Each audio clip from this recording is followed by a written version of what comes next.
Goosebumps is rated Y because it may be too spooky for kids. Hello,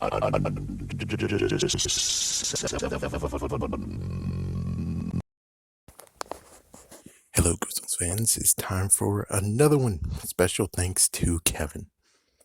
I'm doing my best, Kevin. Hopefully, I'm not going to let you down. So, Werewolf in the Living Room. This one's hard. Let me tell you, this one's hard because, David Popovich, who did one, and he had some random dude who decided to do a short story movie about it, which was interesting. Pretty interesting. But as for someone who deep dives into it, like Psycho did or what Squid Jib does, it just doesn't help me to actually be like, okay, here's a rundown of the video of the freaking book, and here's what I think about it. So, just so you know, I'm doing it with limited freaking thing because David, he did most of it, but he doesn't want to tell the freaking damn ending because, well, understandably, he wants you to read the book, but oh my gosh, India has the book. India has the books hostage. All the Goosebumps 2000 books, which, lucky for us, we got 3 of them. But every other book, Scholastic India has it under lock and key. Like hell we'll even get to read them. Yes, you can find them online, but come on now. You know me by now.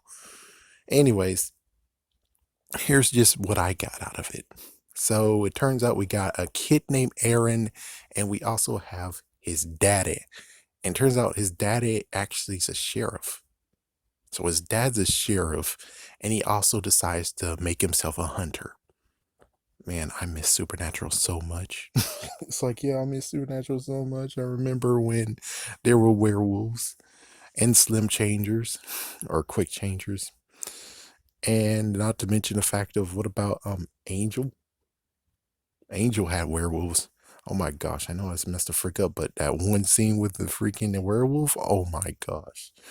It's too bad it was rated PG. Okay, anyways, so he's hunting a werewolf, and nope, he is in Bradvia. I might be saying it wrong, but anyways, so he's in that country, and Spongy's helping me out too, somewhat. I'm not sure though. It's like I'm not sure. I read the wiki page as well, but I'm pretty sure since I was on the mobile phone, it's completely different. So not sure if he actually it connected to his because you're on the freaking phone, so you get the mobile version, and the mobile version. There's 2 versions I could look at, fandom and wiki, and they both kind of suck with some issues. But anyways, with that, it seems that Aaron actually did his homework, but from what I heard from David is the fact of there was one night where they went to go out and get a werewolf. His dad has a gun, but Aaron does not have a gun, and lo and behold, a freaking werewolf came on him, bit him, and thank goodness that the freaking dad was able to chase off the werewolf. And then in the morning, he caught a dude named Ben. All right, so he caught a dude named Ben, and as soon as he did that, he's gonna test one more night with him being there. So, not to mention, he tossed him into the freaking living room, all chained up. So, and he's also trying to do merchandising, which just sadly the freaking other 2 pages and didn't say anything. But anyways, he actually wants to merchandise and basically like, here, get your shoes, get your cereal, get this and that. It's like, my goodness, what the hell? Oh man, freaking Mr. Winchester needs to talk to this dude. Seriously. It's like, seriously. Or heck, not even Winchester. My gosh. What was his name? I think it was Jack, but most likely it's wrong. But anyways, it's not even them. The men of letters in freaking Britain should have been on his ass. It's like, technically the men of letters in Britain, because they had a freaking phenomenal organization. So at this time, if we're going by Supernatural, mixing it with Goosebumps, this was in 1999 or 2000. they were perfectly fine. It's like, yeah, and plus Supernatural started in 2005, so technically men of letters have been always around. So in the freaking Europe chapter, yeah, they would have had a talking to with the dude, and they would have killed the freaking werewolf already. It's like, what werewolf? Most likely they're already been dead. It's like, yeah, this freaking up book shouldn't even exist because the men of letters of the chapter would have already took care of it by lethal force. Yeah, it's like, what werewolf? And if he did try to do it, they would be like, sir, there's no werewolves here. He would just stray him away saying, yeah, go back doing your pleasing. Go back. So anyways, there's two issues. Issue one is that Ben is just chained up, and I don't think there was any show that he was the werewolf. And of course, well, lo and behold, Aaron decided to free him. And then all of a sudden, since there's a messed up carnage that was happening in the city, oh, what the fuck? And it turns out that he actually there was blood on, he's actually covered with blood. It's like revealing that, oh my gosh, he's a freaking werewolf. And I think he did some detective work because he looked into it, and apparently he was hinting at werewolf skin. And apparently in David, when he read it, he said something about a special tooth that was passed upon each person who becomes a werewolf. Sure. It's like, yeah, sure. And it has some magical properties where it's like, okay, sure. Understandable why Will didn't get that, because the werewolf that was in the fever swamp, I think, died. Yeah, it was killed. So that's why he didn't get to have this passing on. And plus, Europe werewolves are most likely different from American werewolves. Anyways, so yeah, the idea now is the fact of we're going to chain you up, Aaron. We're going to chain you up, and we're going to send you to the best doctors in the world, and they'll find a cure for you. Ashley, his friend, decided to say, fuck that, and she actually frees him. It's like, yeah, she actually frees him. And because they had a debate being like, yeah, I don't want to be in the freaking lab forever and stuff like that, he decides to bite his father. So now his father's a werewolf, and now I think he actually bit Ashley too. I'm not sure, because it was like 3 werewolves now. So it's like Ben might have been a werewolf. We're not sure. But he did mention like there's 3 werewolves. And one funny fact was like the fact of where they're like, oh, that Jekyll book for Goosebumps? Yeah. I think Aaron's name got dropped in it, or at least his last name got, no, I think his full name was dropped into that book. So it's like, oh, that's kind of cool. I think it was Jekyll and Heidi.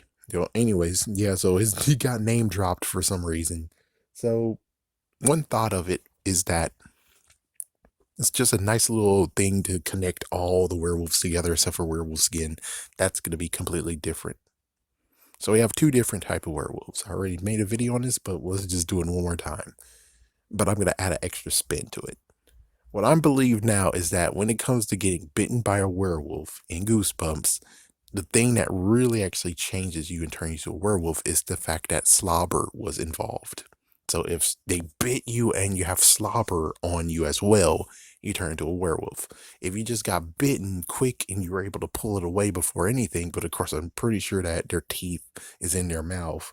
And since their teeth is in their mouth and their saliva is all over their teeth, you're going to become you're going to be a werewolf no matter what, unless you're actually getting eaten. So it's like, yeah, because werewolf spit was in vampire breath, and that's what turned that girl into a werewolf. So just saying, it makes sense that now we can easily just say how you turn into a werewolf is because not only that you can get bitten by it, but more importantly, it's the fact of if you actually get any contact of their saliva. So that means that if you actually decide to be a crazy nut job and make out with a werewolf, you become a werewolf. It's like, yes, the grossest thing in the world. It's like, good God, man. Bestiality be damned now. It's like, bestiality rules. Like, good God, no. Yeah, but it's kind of messed up being like, oh, so that's how you do it. It's like, yeah, but they're gonna get bitten anyways. I mean, it's like, why in the world are you gonna try to make out with a werewolf? The only way how that's messed the freak up is the fact of where it's like before he changed, they made out with each other, and then when he's changing, oh my gosh, oh, now you're a part of him. Mm. But that book, holy freak, he's like, is that how it really ended? Is that book how it really ended? Is the fact of I don't know what to say besides the fact of if he was a real hunter, you would actually understand how to actually save yourself. Just saying, it's like it makes sense of how it's like you save yourself. And who knows if there's an interesting idea of where it's like to get werewolf skin, you have to get a silver knife and you're cut the freaking skin off. So it's basically skinning a freaking werewolf and that kills them. And because you killed them, their essence of werewolf is in the skin. And that's how that works, question mark. Durr. That's just a decent guess.